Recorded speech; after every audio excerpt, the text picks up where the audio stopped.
Daud itu tidak lari ketika menghadapi masalah, tapi Daud menghadapinya. Dia percaya dengan pertolongan Tuhan, dia bisa menang melawan singa dan beruang. Tahukah Anda bahwa semakin banyak masalah yang bisa kita selesaikan dan semakin besar musuh yang bisa kita kalahkan, semakin cakap kita menghadapi persoalan. Banyak orang Kristen mentalnya cengeng, mentalnya pengecut, mudah menyerah ketika menghadapi masalah dan tantangan. Mari belajar dari Daud. Keadaan, perlakuan orang terhadap dia, bahkan orang terdekatnya, orang tuanya sendiri, tidak membuat Daud lemah, tapi justru Daud bangkit dan menaruh kepercayaannya kepada Tuhan. Saya mau katakan, anak-anak muda, kita nggak bisa pilih siapa orang tua kita. Kita tidak bisa mengendalikan bagaimana orang memperlakukan kita. Kita tidak bisa pasang papan nama di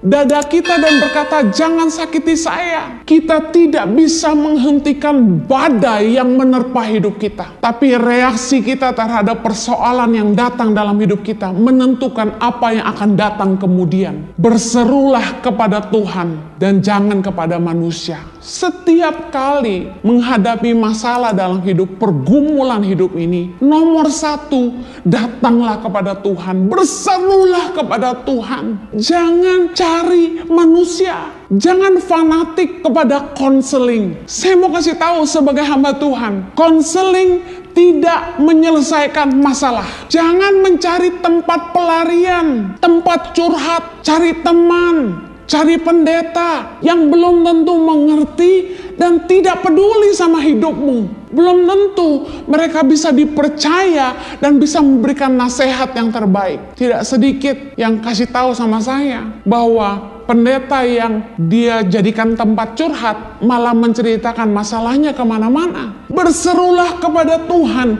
bukan kepada manusia. Ketika kita menghadapi badai dalam hidup ini, belajarlah mengandalkan Tuhan, sumber hikmat kita. Bergantunglah pada kekuatan Allah, jangan bergantung pada hikmat manusia. Saya percaya hikmat dari Tuhan akan diberikan kepada kita saat kita meminta pertolongannya. Proses hidup yang Tuhan izinkan terjadi dalam hidup kita adalah cara Tuhan untuk mempersiapkan kita untuk tujuannya yang besar.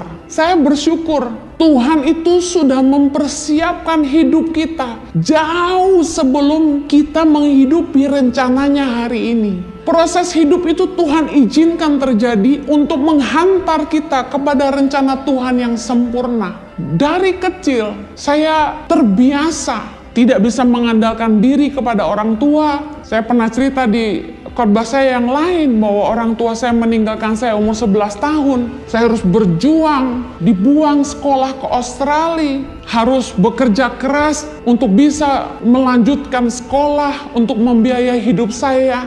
Dan bagaimana saya mengalami begitu banyak kesulitan hidup, punya pemimpin yang mengecewakan, dan justru di saat-saat itulah saya mengalami Tuhan dengan luar biasa. Dan saya mengerti apa yang dialami Daud ketika dia tidak bisa mengandalkan siapapun, ketika yang dia harapkan bisa melindungi dia tidak ada untuk dia.